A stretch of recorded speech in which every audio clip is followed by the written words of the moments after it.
Matt Friedman, in his reflection, will talk about the fluid boundaries between past, present, and future. So while I was thinking about that, the past ain't what it used to be, this story kept coming up in my mind, so I thought I would talk about it. In the early 90s, my oldest daughter, Sarah, went off to college at Grinnell, Iowa. Cindy and I had never visited there, and we put her on the train sight unseen. I imagined her in a cramped, austere dorm room doing her homework every evening. In the meantime, I was working in the information systems department of a small manufacturer, and our team rotated the responsibility for backing up the computer onto magnetic tape. So I found myself alone in the office after work once a week. While the computer wrote to the reels of tape, I had time to write to my daughter. So she received a letter from her dad every week, and she wrote me back. This exchange of letters went on for several months, until ultimately, I was no longer required to stay after work once a week to tend the computer. Without that regular time each week, my letters to Sarah didn't get written. She wrote me after a couple of weeks saying that she missed my letters. I still have the feeling of bad dad. I brought the subject up with Sarah some years ago as a way to deal with it, and she said, "Oh, Dad, it was okay." I could tell from her voice that it didn't bother her, that it wasn't a big deal, that I had stopped writing regularly. Now, my assignment is to find a way to forgive myself. We will now have a time of meditation.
It's now my pleasure to introduce Matt Friedman, who will give today's reflection on how the past, present, and future are intertwined.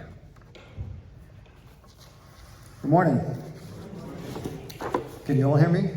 Yes. Good. Before I start, I just want to announce to those amazing grays that we'll be talking about any criticisms, complaints, save them until 1 o'clock this afternoon. So, how many of you remember Yogi Berra? Oh, it's a lot of people. So for those of you that don't know Yogi Berra, he was not a spiritual leader. He was a baseball player. Actually, he was one of the greatest catchers in baseball history. He played almost 20 years for the New York Yankees between the mid-40s and the early 60s. He was an 18-time All-Star, won a record 10 World Series championships, and was voted baseball's most valuable player 3 times.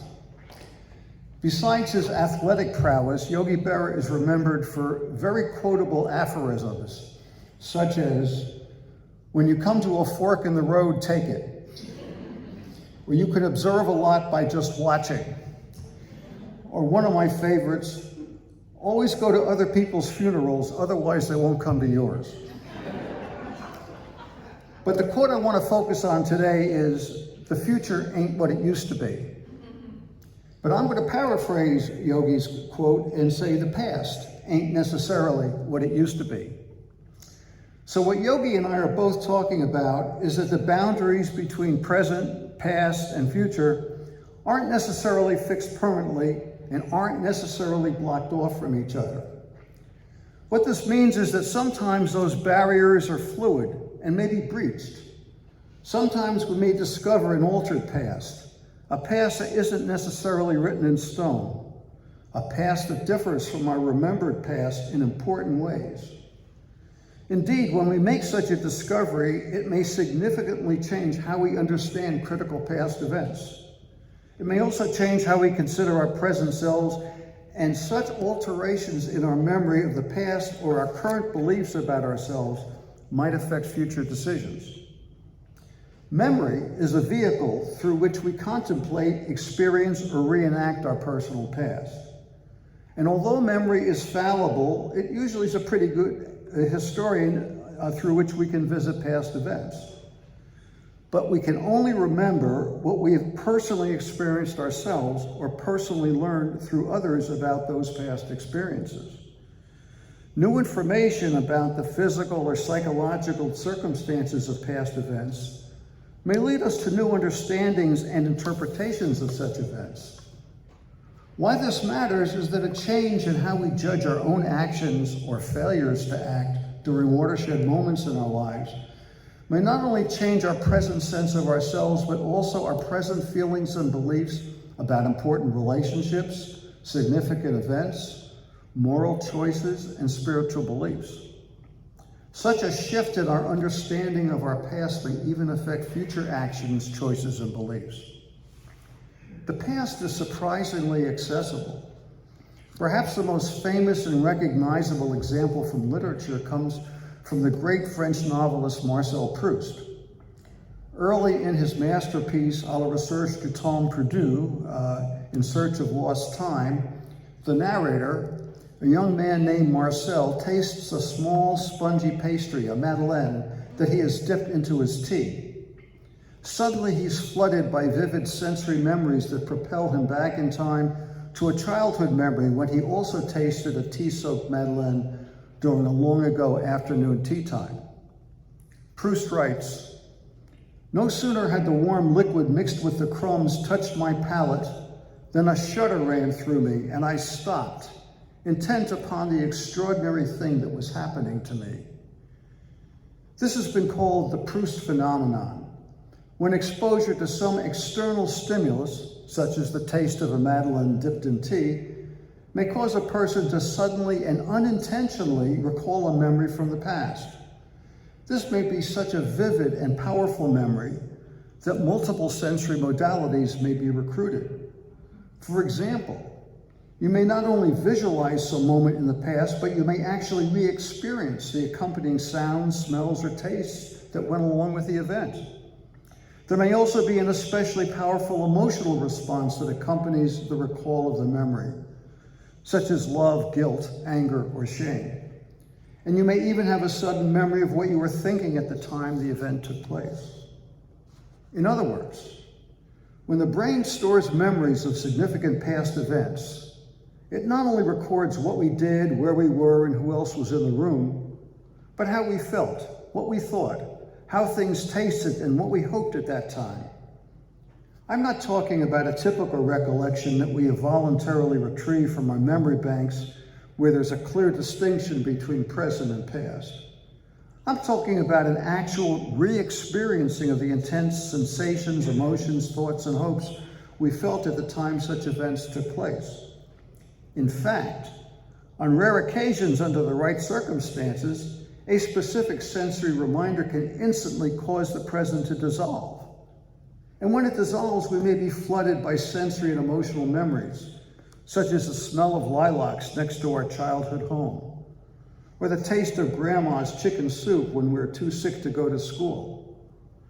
And for me, I'll never forget when that nickel-plated revolver suddenly appeared on the screen of a movie I was watching. That sight instantly propelled me back to that terrifying moment.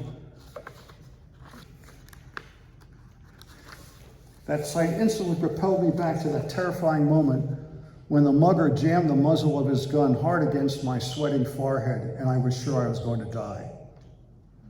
In my clinical experience with post-traumatic stress disorder, the PTSD flashback exemplifies this phenomenon. A flashback is an episode in which individuals feel as if they've been thrown into a time machine and are faced with the war, rape, motor vehicle collision, or other traumatic event as if it were actually occurring in the present. During a flashback, the present dissolves and individuals act and feel as if they are fighting for their lives in the here and now.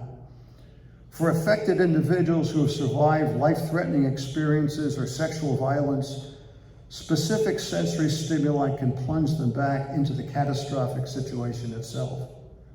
For them, this is not a memory, but a present event. Here are some examples of sensory stimuli that might trigger such experiences. The smell of a specific aftershave lotion to a rape survivor.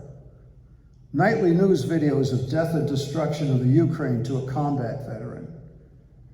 And people shouting in German to a survivor of the Nazi Holocaust. Technically, these are memories since they occurred in the past. But the person with PTSD is reliving terrifying experiences as if they were occurring in the here and now. In other words, there is a timeless quality to the way our brains record intense, emotion-laden events that preserves their immediacy and their horror.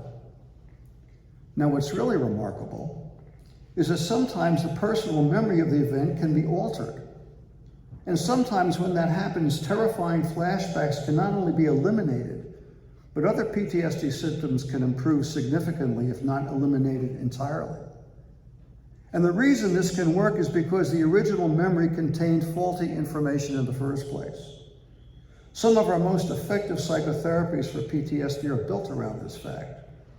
But autocorrection of erroneous memories can also occur without the assistance of therapy. In other words, you don't need to be in therapy to correct erroneous memories. Many people have been able to do this on their own.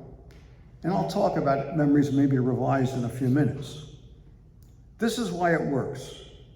Our brains can only record what we perceive as happening at the time. Our visual memory is affected by how well we can actually see what is happening at the time. For example, shadows or a poor vantage point may affect how we interpret the actual visual input. Our emotional memory is a recording of what we felt as the experience was unfolding. For example, a hand on the shoulder may be experienced as a loving gesture of affection or an unwanted sexual advance, depending on how we felt at the time.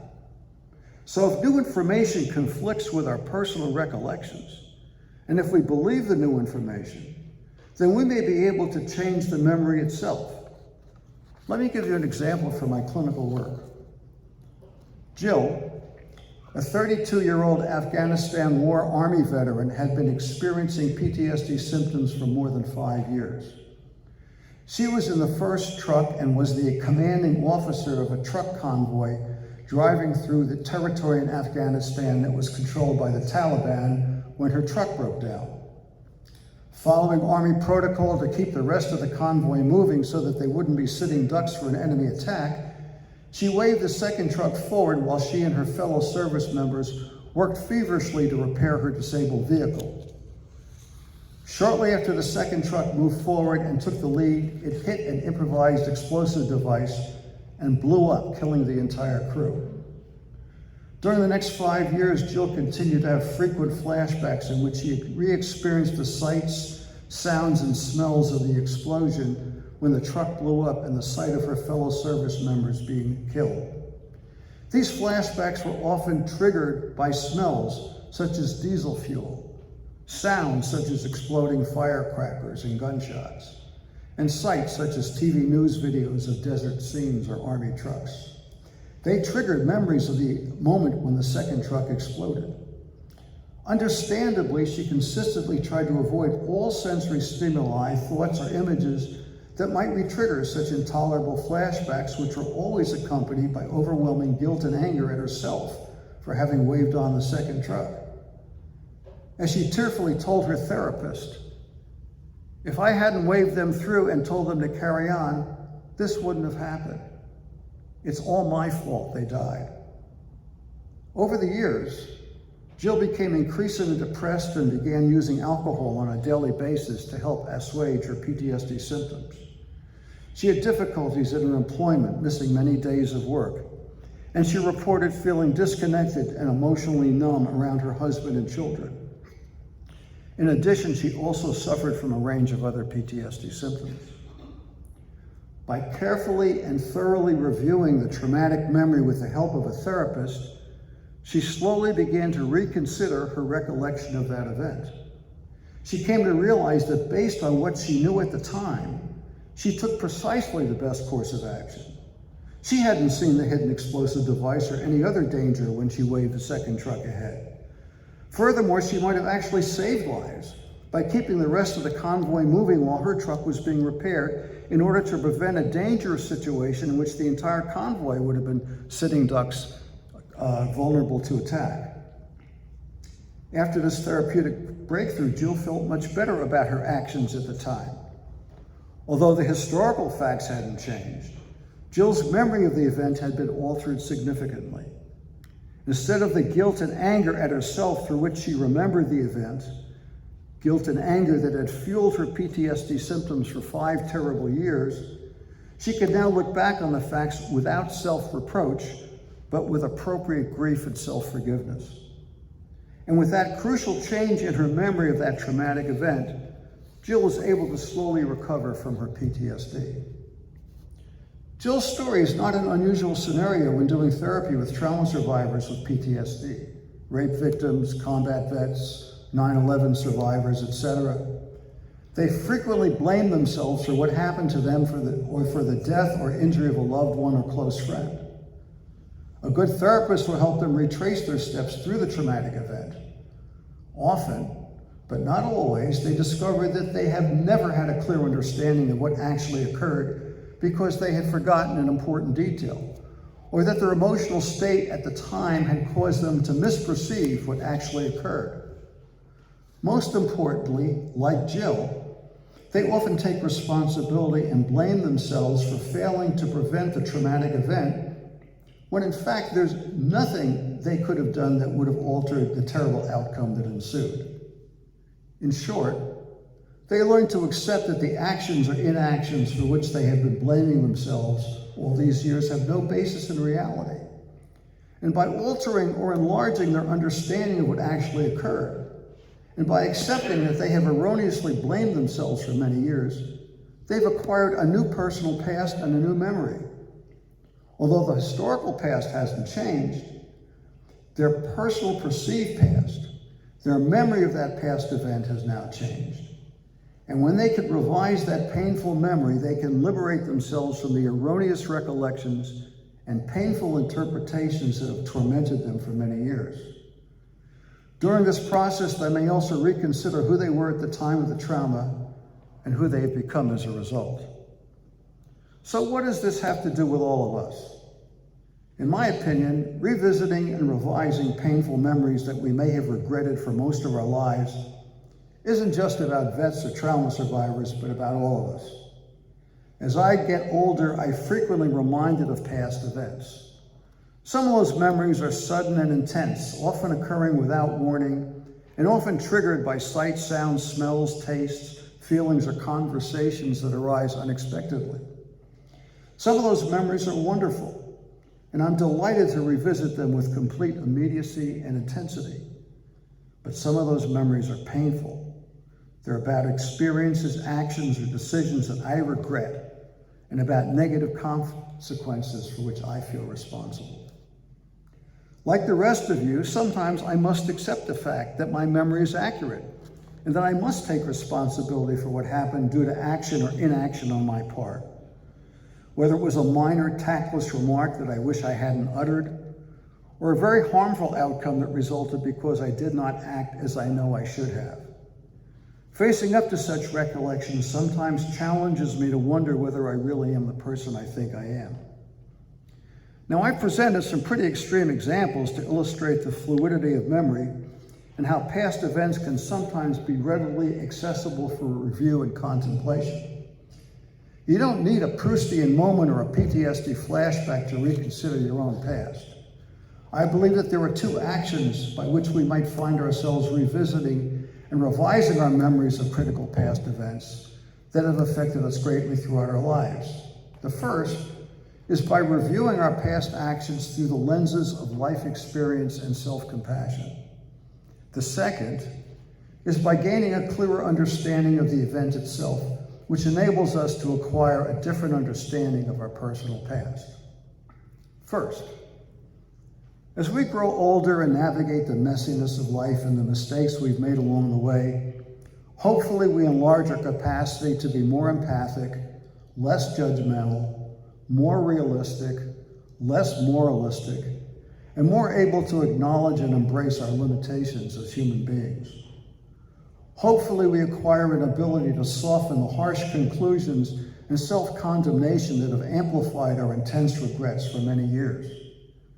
We realize how inadequately we really understood what was happening at the time and how poorly equipped we were to make crucial decisions when it mattered most.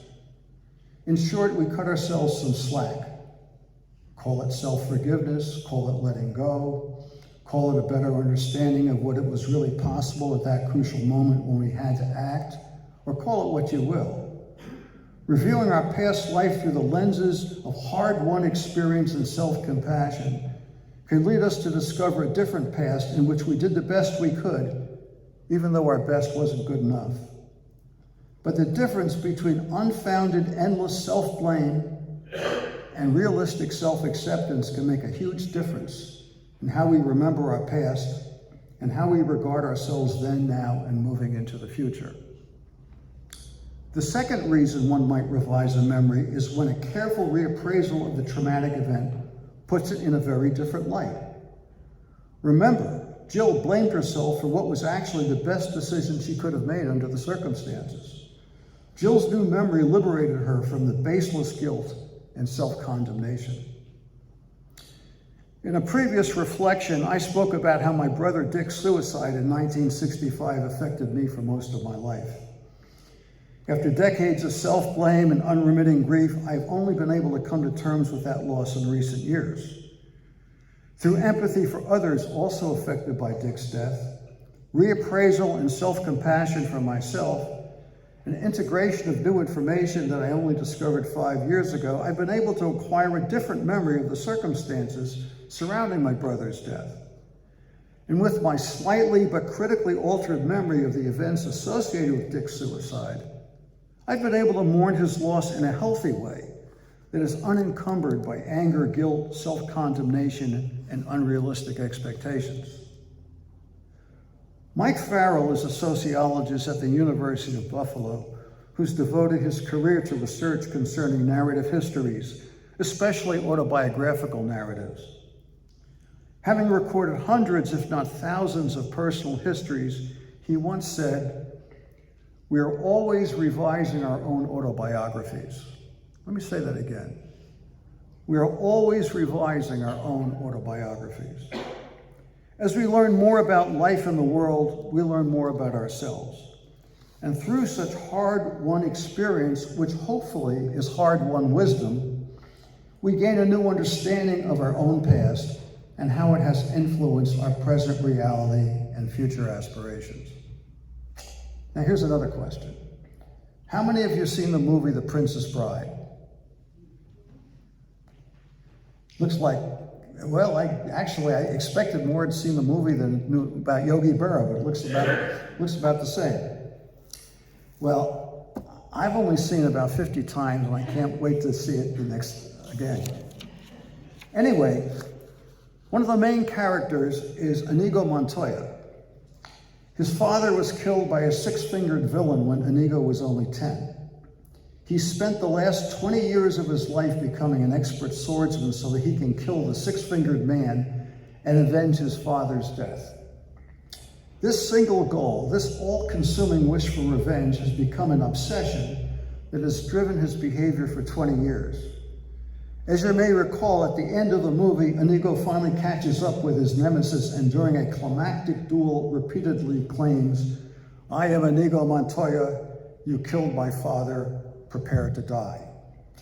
Since this is a fairy tale and Inigo is one of the good guys, good triumphs over evil and Inigo finally manages to kill the six-fingered man. So his lifelong mission has finally been accomplished. A few minutes later in the movie, he turns to another character and says, "It is very strange. I have been in the revenge business so long, now that it's over, I don't know what to do with the rest of my life." But there is life after revenge. And at the movie's end, Inigo Montoya's life is moving in a new direction. Likewise, some of us have been in the regret business most of our lives because of how we remember a life-changing event. So as we review our lives and continue to review our autobiographies, we should confront painful memories honestly and thoughtfully. On the one hand, this means that we should certainly accept responsibility for those negative actions and inactions that we have good cause to regret. But on the other hand, we should also embrace the possibility that there are some important events about which we don't have to be in the regret business for the rest of our lives. Perhaps some of our painful memories really do need to be reconsidered less harshly. Perhaps they should be reconsidered through the lenses of life experience and self-compassion. Or perhaps they should be reconsidered through a clearer understanding of what actually happened at the time. In these ways, we might acquire a more forgiving memory of our personal past. Liberation from the captivity of an inaccurate or unduly harsh memory of a life-changing event offers us the opportunity to revise our beliefs about past actions and to gain a new perspective on ourselves and our world. And sometimes, such an altered memory may even enable us to do something a little different with the rest of our lives. In other words, the past ain't necessarily what it used to be. Don't forget, when we change our past, it may not only change our present, but our future life as well. Thank you.